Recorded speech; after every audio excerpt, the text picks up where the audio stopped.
Hello बच्चों, अब आज हम मधुर से पढ़ेंगे पाठ 10। ठीक है, जैसे कि देखिए नाम पाठ का नाम क्या है? शहीदों के पत्र। शहीदों के पत्र। शहीद कौन होते हैं? शहीद किसे कहते हैं? आप लोगों ने भी सुना भी होगा, है ना? जो जो देश के लिए मर बैठते हैं, ठीक है, देश की सेवा करते हुए, देश की रक्षा करते हुए अपनी जान खुशी खुशी न्यौछावर कर देते हैं, अपने आप को बलिदान कर देते हैं, वही शहीद होते हैं। युद्ध में जो लड़ते मर जाते हैं, ठीक है, वो भी शहीद में होते हैं।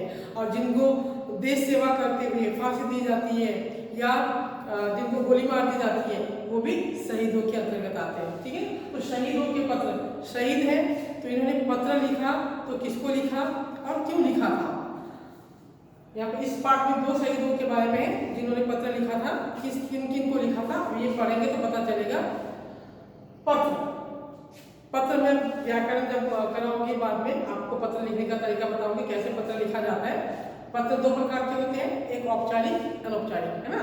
औपचारिक मतलब ऑफिशियल लेटर या फॉर्मल लेटर कहते हैं, जो हम किसी ऑफिस के काम के लिए लिखते हैं, जैसे विद्यालय में एप्लीकेशन देना हो छुट्टी के लिए, या नगर निगम अधिकारी को लिखते हैं, या किसी अस्पताल को लिखते हैं। इस तरह से जो भी हम ऑफिस में चिट्ठी देते हैं तो वो आपका होता है औपचारिक पत्र।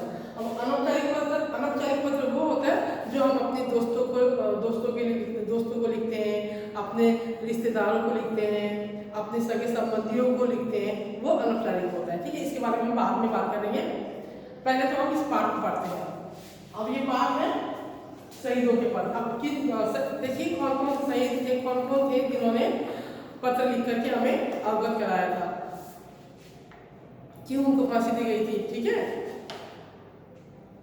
स्वतंत्रता प्राप्ति के लिए कुछ युवा क्रांतिकारियों ने सशस्त्र क्रांति करने का निश्चय किया, जिसके लिए पर्याप्त धन और हथियारों की आवश्यकता थी। कोई भी किसी भी काम करने के लिए, आप देखो क्रांति करना है ना, अपने आप को बचाव के लिए या दुश्मनों को मारने के लिए किसी की जरूरत पड़ेगी, वहां पर हथियार और धन की जरूरत है। धन होगा तो ही हथियार आएंगे, है ना? ऐसे में रामप्रसाद बिस्मिल, अशफाक उल्लाह खान और उनके कुछ साथियों ने 9 अगस्त 1925 ठीक है, 1925 को काकोरी में ट्रेन में जा रही सरकारी तिजोरी लूट ली। सरकारी खजाना, उस समय की सरकार कौन थी? उस समय की सरकार अंग्रेज थी। ठीक है, अंग्रेज हमारे देश पर कब्जा करके बैठे हुए थे, अंग्रेज सरकार चलाती थी, तो सरकारी तिजोरी लूट ली। यह क्रांतिकारी घटना इतिहास में काकोरी कांड के नाम से जानी जाती है, जिसके लिए रामप्रसाद बिस्मिल, अशफाक उल्लाह खान और उनके सभी साथियों को फांसी की सजा दी गई। यह पत्र रामप्रसाद बिस्मिल ने फांसी पर चढ़ने से 3 दिन पहले अपनी माता जी को लिखा था। फांसी पर चढ़ने से 3 दिन पहले रामप्रसाद बिस्मिल ने अपनी माँ को लिखा था। अब पत्र में क्या लिखा है ऐसा कुछ समझाना नहीं जाता, आप ध्यान से सुनो। ठीक है, जहां जहां पर घटना आएगी मैं बता दूंगी। कहाँ से लिखे हैं ये? गोरखपुर जेल से। ये देखो, ये अनौपचारिक पत्र लिखने का तरीका है। गोरखपुर जेल, 16 दिसंबर 1927। पूज्य माता जी, सादर चरण वंदना।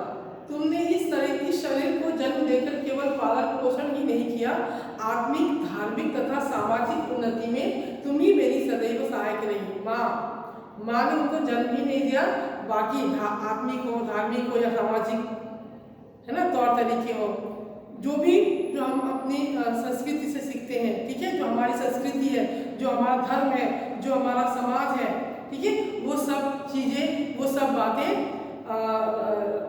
रामप्रसाद बिस्मिल की माँ ने उनको बताया था, उनको समझाया था। और यहीं से प्रेरणा लेकर अच्छी बातें बताती थी। ठीक है, इन्हीं से प्रेरणा लेकर वो बहुत आगे तक गए थे और देश सेवा में अपने आप को लगा दिया था।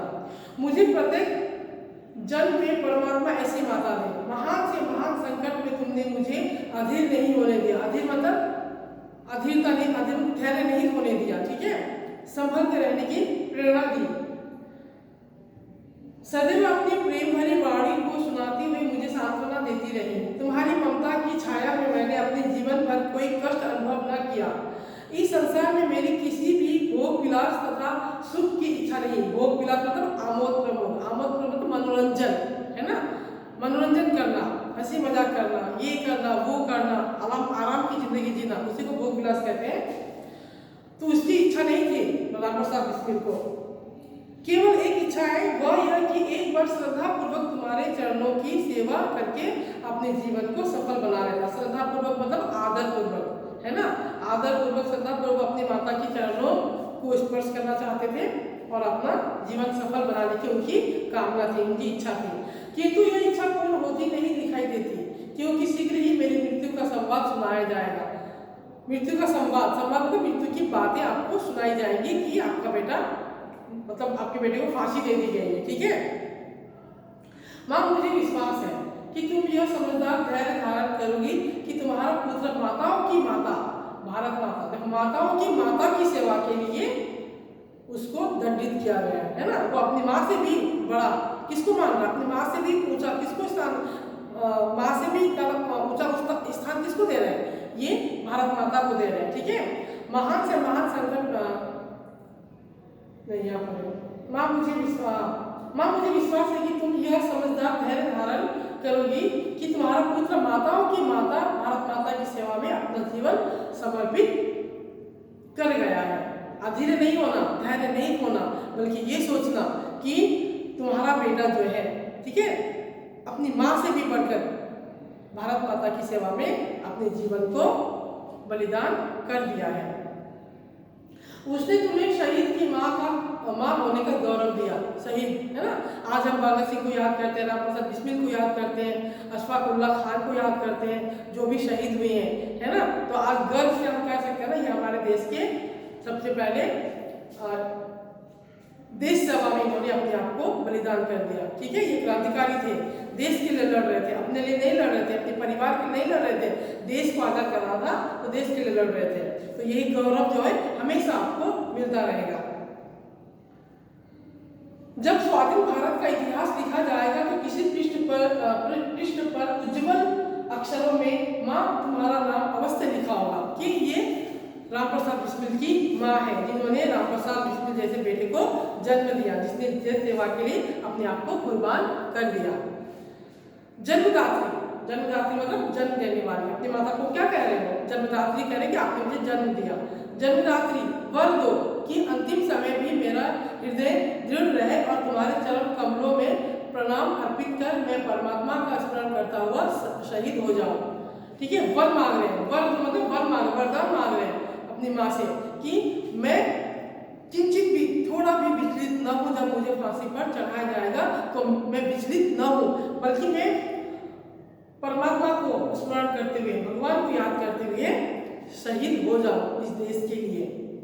इसी पवित्र भारत भूमि पर एक बार फिर जन्म लो, इसी आशा के साथ तुम्हारा बेटा रामप्रसाद बिस्मिल। फिर भी क्या है, मैं अगर जन्म होता है, अगला जन्म भी होता है तो मैं इसी देश में जन्म लेना चाहता हूँ, ठीक है। कुछ ज्यादा नहीं है, ठीक है, ये पत्र है। अब दूसरा पत्र भी एक क्रांतिकारी ने ही लिखा है और वो क्रांतिकारी थे अशफाक उल्लाह खान, उनको भी फांसी पर चढ़ाया गया था, ठीक है, झूठा मुकदमा चला करके। 19 दिसंबर, ये 16 दिसंबर की बात की, अब ये 19 दिसंबर 1927 1927 वही है, सन वही है। 1927 को ही अशफाक उल्लाह खान को फैजाबाद जेल में फांसी दी गई।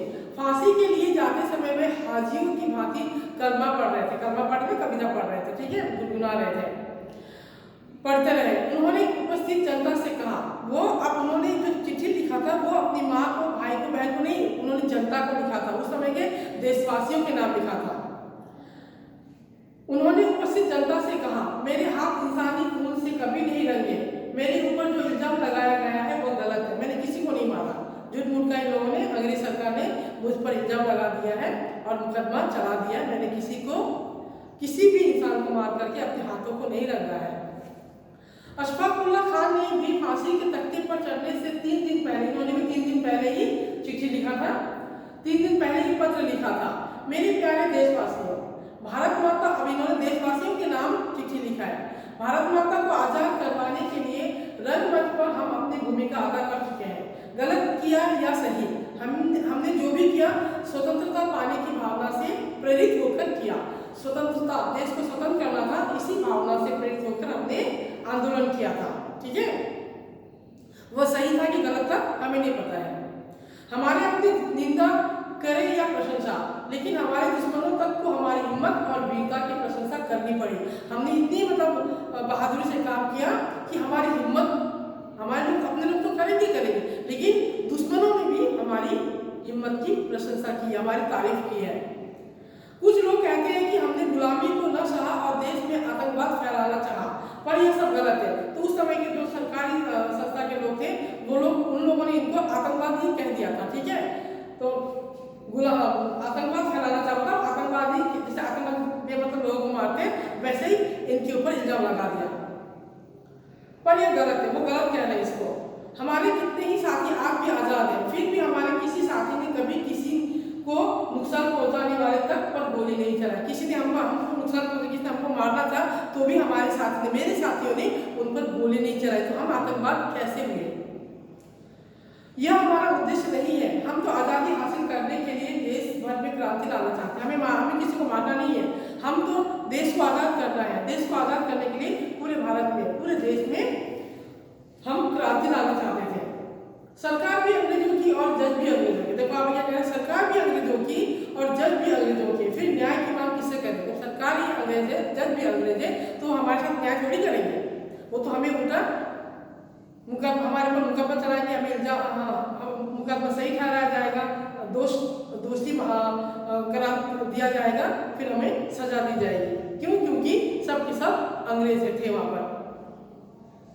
जजों ने हमें निर्दयी, बर्बर, मानवता पर कलंक आदि विशेषणों से पुकारा है। बर्बर निर्दयी मतलब जो किसी पर दया नहीं करता, बर्बर भी क्रूर होते हैं, ठीक है, किसी को भी मार देते हैं। तो यहाँ तक उस समय के जजों ने इनके ऊपर ये विशेषण इन नामों से पुकारा था। हमारे शासकों की कौम की जनरल डायर ने निहत्तों पर गोलियां चलवाई। उस समय के जो शासक थे, उस समय जो एक जनरल थे, नाम था उनका डायर, जलियांवाला कांड आप लोगों ने हिस्ट्री में पढ़ा होगा, ठीक है, नहीं भी पढ़ा होगा तो आप लोगों को पढ़ने को मिलेगा हिस्ट्री में। तो जनरल डायर जो थे, उन्होंने निहत्तों, बस सभा में गए थे, कुछ उनके पास गोली बारूद बंदूक कुछ नहीं था, उन निहत्तों पर, निहत्त में जिनके हाथ में हथियार ना हो, तो उन निहत्तों पर गोलियां चलवाई। बच्चों, बूढ़ों, स्त्री, पुरुषों, सब पर धनाधन गोलियां दागी गई। तब इंसाफ के इन ठेकेदारों ने अपने भाई बंधुओं को किन विशेषणों से संबोधित किया? फिर हमारे साथ ही यह सलूक क्यों हमारे साथ ऐसा व्यवहार किया जाता है? उस समय के जनरल डायर ने भी तो निहत्तों पर गोलियां चलाई थी, क्यों उसको सजा नहीं दी गई? क्यों उसको हथकड़ी पहनाकर जेल नहीं ले जाया गया? ये प्रश्न कर रहे हैं, ये हमसे प्रश्न कर रहे थे। कौन? देशवासियों से प्रश्न कर रहे थे। कौन? अशफाक उल्लाह खान, ठीक है। हमारे ऊपर इल्जाम लगा दिया, एक को मारा तो, और हजारों लोगों को जो मारने वाले जनरल डायर थे, उनके साथ उन्होंने ऐसा कुछ नहीं किया जो हमारे साथ किया था, ठीक है। हिंदुस्तानी भाइयों, आप चाहे किसी भी धर्म या संप्रदाय के मानने वाले हो, संप्रदाय मतलब धर्म, ठीक है, धर्म, संप्रदाय, जात पात जो भी हो, कोई भी हो, किसी भी जात पात को मानने वाले, कोई भी धर्म को मानने वाले हो, देश के काम में साथ रहो। जब देश को आपकी जरूरत पड़ेगी तो एक हो जाओ, अलग अलग नहीं, तू उस जाति का, मैं इस जाति का हूँ, तू हिंदू है, मैं मुस्लिम हूँ, ठीक है, इस तरह से नहीं, एक हो जाओ, भारतवासी बन जाओ, ठीक है। आपस में व्यर्थ न लड़ो, रास्ते चाहे अलग हो, लेकिन उद्देश्य सबका एक है। रास्ते अलग अलग जरूर है, कोई शादी से कर रहा है, कोई अहिंसा से कर रहा है, लेकिन उद्देश्य एक है। और उद्देश्य क्या है? देश को अंग्रेजों से आजाद कराना, देश को गुलामी से आजाद दिलाना, ठीक है। सभी कार्य एक ही उद्देश्यों की पूर्ति के साधन है। एक होकर देश की नौकरशाही का मुकाबला करो, अपने देश को आजाद कराओ। देश के 7 करोड़ मुसलमानों में मैं पहला मुसलमान हूँ जो देश की आजादी के लिए फांसी पर चढ़ रहा है। यह समझकर मुझे गर्व महसूस होता है, अपने आप को गर्वित महसूस कर रहे हैं अशफाक उल्लाह खान कि मेरा जो खून है, मैं जो हूँ वो देश के काम आ रहा हूँ, ठीक है। कम से कम अंग्रेज इतना डर गए मुझसे, इतना डर गए मुझसे कि उनको मुझे मारना पड़ा, है ना। तो उनको अंग्रेजों को ये लगा होगा कि अगर इस जैसे अगर ये जिंदा रहा तो पता नहीं आगे आप क्या क्या करेगा, तो वो डर के मारे, ठीक है, डर, अंग्रेजों में भी डर था, डर के मारे उन्होंने जो देश के लिए काम करने वाले व्यक्ति थे, उस समय के क्रांतिकारी थे, उनको फांसी पर चढ़ाते गए। सभी को मेरा सलाम, हिंदुस्तान आजाद हो, सब खुश रहे, आपका भाई अशफाक उल्लाह, ठीक है। तो ये अपने लिए देश को आजाद नहीं करा रहे थे, ये देशवासियों के लिए, अपने आने वाली पीढ़ियों के लिए, कि हमारी पीढ़ियां या हमारे देश में जो अभी रह रहे हैं वो गुलामी से मुक्ति पा ले, इसीलिए इन्होंने देश को आजाद कराने के लिए ये सब काम किया था। मतलब गैर कानूनी काम भी हो सकता है, क्यों नहीं करेंगे, उनके पास कुछ नहीं है, सब कुछ तो गैर कानूनी काम तो ये अंग्रेज लोग ही कर रहे थे, तो हम क्यों नहीं कर सकते, इनके मन में भी आया होगा, ठीक है। लेकिन फिर भी गैर कानूनी काम इन्होंने किया नहीं था, जहां जहां जरूरत थी, जिसके साथ ये सलूक इन लोगों को करना पड़ रहा था, किसी को मारना पड़ रहा था, ये कर रहे थे, ठीक है। तो करने वाले तो वो लोग भी थे, देश को आजाद करने के लिए। अभी जैसे आप लोगों ने देखा होगा चाइना बॉर्डर में क्या हो रहा है, चीन और भारत के बॉर्डर में झूठ मूठ का अगर कोई आपको मारेगा तो हम भी दूसरों को नहीं छोड़ेंगे, ठीक है। यहाँ पर कोई किसी का हत्या नहीं कर रहा था। तो ये बात आपको समझ में आया, ठीक है। देखिए इसकी प्रासंगिकता क्या है, इसमें आज भी ऐसे ईमानदार देशभक्ति लोगों की इस देश को जरूरत है कि नहीं, है ना। मेहमान लोग तो बहुत मिल जाएंगे, लेकिन देशभक्ति करने वाले मुश्किल से मिलते हैं। तो आज देश किसी अन्य देश का गुलाम नहीं है, नहीं, देश किसी अन्य देश का गुलाम नहीं है, हमारा देश आजाद हो चुका है। लेकिन परंतु समाज आतंकवाद, भेदभाव, धार्मिक भेदभाव और भ्रष्टाचार जैसी आंतरिक समस्याओं से जूझ रहा है, इतना आपको पता ही है ना। आंतरिक समस्याओं, भ्रष्टाचार है, धार्मिक भेदभाव है, आतंकवाद है, ये सब चीजों से हमारा देश जूझ रहा है। कब से जूझ रहा है आपको पता है। ऐसे में शहीदों की तरह समाज सुधारकों की आवश्यकता है, जो शांतिपूर्ण तरीके से इन बुराइयों को मिटा सके। ऐसे अशफाक उल्लाह खान, रामप्रसाद बिस्मिल, भगत सिंह जैसे लोगों की आवश्यकता है, ताकि देश में शांति स्थापित की जा सके, ठीक है। तो ये पाठ अब मैं नहीं, एक बार और देखिए, माइंड मैप में आइए। माइंड मैप में क्या दिया है, पत्र किसने, कहां से और किसे लिखा, रामप्रसाद बिस्मिल ने गोरखपुर जेल से अपनी मां को, अशफाक उल्लाह खान ने जेल से अपने देशवासियों को। बिस्मिल की क्या इच्छा है, मां के चरणों की सेवा करके जीवन को सफल बनाना, अंतिम समय में दृढ़ निश्चयी रहकर परमात्मा का स्मरण करते हुए शहीद होना व पवित्र भारत भूमि पर दोबारा जन्म लेना। अशफाक ने देशवासियों को क्या संदेश दिया, चाहे किसी भी धर्म या संप्रदाय को मानने वाले हो, देश के काम में साथ रहना, आपस में बैठ निंदा करना, एक होकर देश को आजाद करना। ये पत्र हमें सिखाते हैं, क्या सिखाते हैं, देश की स्वतंत्रता के लिए प्राणों की परवाह न करना, दृढ़ निश्चय होना, देशवासियों के प्रति प्रेम और भाईचारा रखना, ठीक है। एक बार आप लोग लेसन को जरूर पढ़ना, लेसन पढ़ोगे तो अच्छे से समझ में आ जाएगा, ठीक है। Thank you.